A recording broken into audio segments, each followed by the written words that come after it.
علی ایک ایسا بچہ تھا جو ہمیشہ اپنی زندگی سے ناخوش رہتا تھا۔ وہ کہتا میرے پاس نئے کھلونے نہیں ہیں، اچھی جیب خرچ بھی نہیں ہے، میں دوسروں کی طرح امیر کیوں نہیں ہوں۔ وہ ہمیشہ دوسروں کی چیزوں کو دیکھ کر حسد کرتا اور شکر ادا نہیں کرتا تھا۔ ایک دن اس کے استاد نے اسے ایک ایسے بچے سے ملوایا جو دیکھ نہیں سکتا تھا مگر پھر بھی ہر وقت ہنستا رہتا تھا۔ وہ بچہ کہتا میں اللہ کا شکر ادا کرتا ہوں کہ میرے پاس سننے کے لیے کان، بولنے کے لیے زبان اور محبت کرنے والے لوگ ہیں۔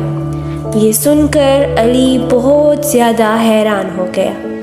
اسے احساس ہوا کہ وہ تو سب کچھ دیکھ سکتا ہے، چل سکتا ہے، کھیل سکتا ہے، مگر پھر بھی ناشکری کر رہا تھا۔ اسی دن سے علی نے شکایت کرنا چھوڑ دیا۔ اب وہ ہر چھوٹی بڑی چیز پر اللہ کا شکر ادا کرنے لگا اور ہمیشہ خوش رہنے کی کوشش کرنے لگا۔ سبق: ہمیشہ جو کچھ ہمارے پاس ہے اس پر شکر ادا کرنا چاہیے، کیونکہ نعمتوں کی قدر کرنے والا ہی حقیقی خوشی پاتا ہے۔